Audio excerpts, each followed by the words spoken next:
Jadi pemirsa, pada masa pemerintahan Hindia Belanda, Kabupaten Tapanuli termasuk ke dalam Keresidenan Tapanuli yang dipimpin oleh Residen bangsa Belanda yang berkedudukan di Sibolga.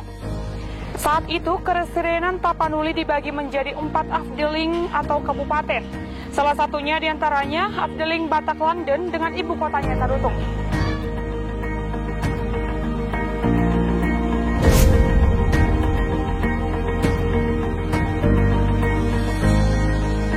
Dan memiliki 5 onderafdeling atau wilayah. Yang pertama yaitu onderafdeling Silindung merupakan wilayah Silindung, ibu kotanya Tarutung.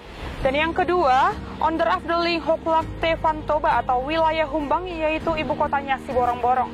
Sedangkan yang ketiga, onderafdeling Toba atau wilayah Toba, ibu kotanya Balige. Dan yang keempat, onderafdeling Samosir, wilayah Samosir dan ibu kotanya Pangururan. Sedangkan untuk yang kelima, onderafdeling Dairi Landen atau Kabupaten Dairi, ibu kotanya Sidikalang. Dan tiap-tiap onderafdeling mempunyai satu distrik atau kewedaan dipimpin seorang distrik chief bangsa Indonesia yang disebut Demang. Dan Demang ini membawahi beberapa onder distriten atau kecamatan yang dipimpin oleh seorang asisten Demang. Menjelang Perang Dunia Kedua, distrik di seluruh Keresidenan Tapanuli dihapuskan. Para asisten Demang yang ada di kantor Demang tersebut ditetapkan menjadi asisten Demang di onder distrik bersangkutan. Yang kemudian tiap onder distrik membawahi beberapa negeri yang dipimpin oleh seorang kepala negeri yang disebut Negeri Hof. Negeri-negeri ini terdiri dari beberapa kampung yang dipimpin seorang kepala kampung dan disebut Kampung Hof, serta diangkat serupa dengan pengangkatan Negeri Hof. Negeri dan Kampung Hof seharusnya sebagai pegawai negeri, tetapi pejabat-pejabatnya yang berdiri sendiri di negeri atau kampungnya. Tugas utama negeri dan Kampung Hof ialah memelihara keamanan dan ketertiban, memungut pajak atau blasting atau rodi dari penduduk negeri atau kampung masing-masing. Pada waktu kependudukan tentara Jepang tahun 1942 sampai 1945, struktur pemerintahan di Tapanuli Utara hampir tidak berubah, hanya namanya saja yang berubah. Seperti asisten residen digantikan dengan nama Gunseibu dan menguasai seluruh tanah Batak dan disebut Tanah Batak Sitio-tio. Demang-demang Terbes Ciging menjadi Guncom, memimpin masing-masing yang disebut Gunyakusyo. Asisten Demang tetap berada di posnya masing-masing dengan nama Kyu Guncho dan kecamatannya diganti dengan nama Kyu Gunyakusyo. Negeri dan Kampung Hof tetap memimpin negeri atau kampungnya masing-masing dengan mengubah namanya menjadi Kepala Negeri dan Kepala Kampung. Baik, dan hari ini saya sedang tepat berada di depan kantor Bupati Tapanuli Utara dan kami akan mengulas sedikit tentang pemimpin pertama dari Kabupaten Tapanuli Utara hingga pemimpin saat ini.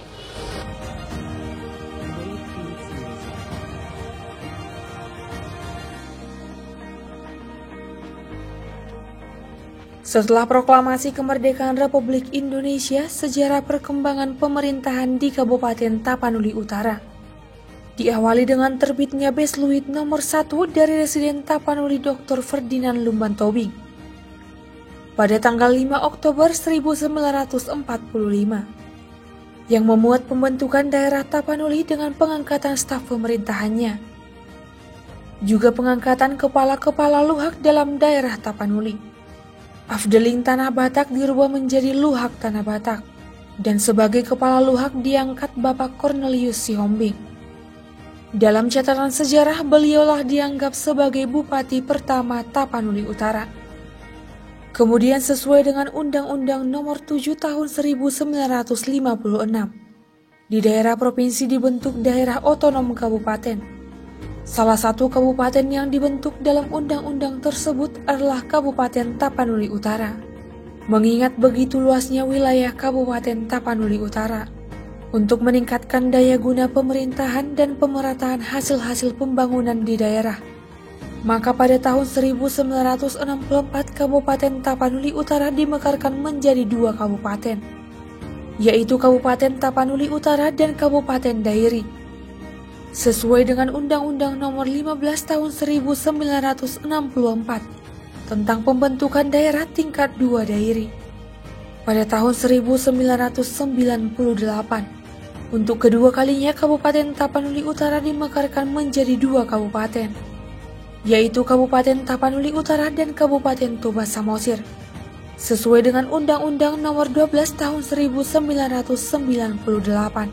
Kemudian pada tahun 2003 Kabupaten Tapanuli Utara untuk ketiga kalinya dimekarkan menjadi 2 kabupaten, yaitu Kabupaten Tapanuli Utara dan Kabupaten Humbang Hasundutan, sesuai dengan Undang-Undang Nomor 9 Tahun 2003. Sebagaimana uraian singkat sejarah perkembangan pemerintahan Republik Indonesia di Kabupaten Tapanuli Utara, yang diawali dengan terbitnya Besluit Nomor 1 dari Residen Tapanuli Dr. Ferdinand Lumban Tobing pada tanggal 5 Oktober 1945, yang memuat pembentukan daerah Tapanuli dan pengangkatan kepala-kepala luhak dalam daerah Tapanuli. Maka tanggal 5 Oktober ditetapkan hari jadi Kabupaten Tapanuli Utara, sesuai dengan Peraturan Daerah Kabupaten Tapanuli Utara Nomor 3 Tahun 2003.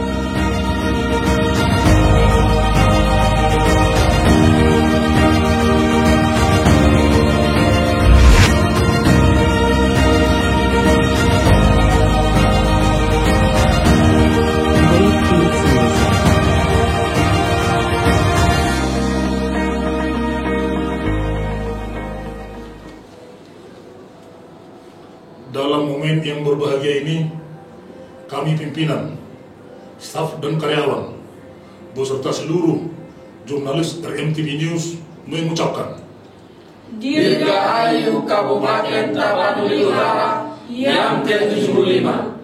Jayalah Tapanuli Utara, jayalah Indonesia, merdeka.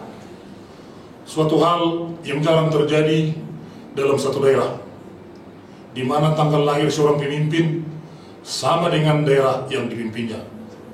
Untuk itu juga kami mengucapkan Selamat ulang tahun ke-48 Bupati Tapanuli Utara, Bapak Dr. Andus Nixon Nababan MSc.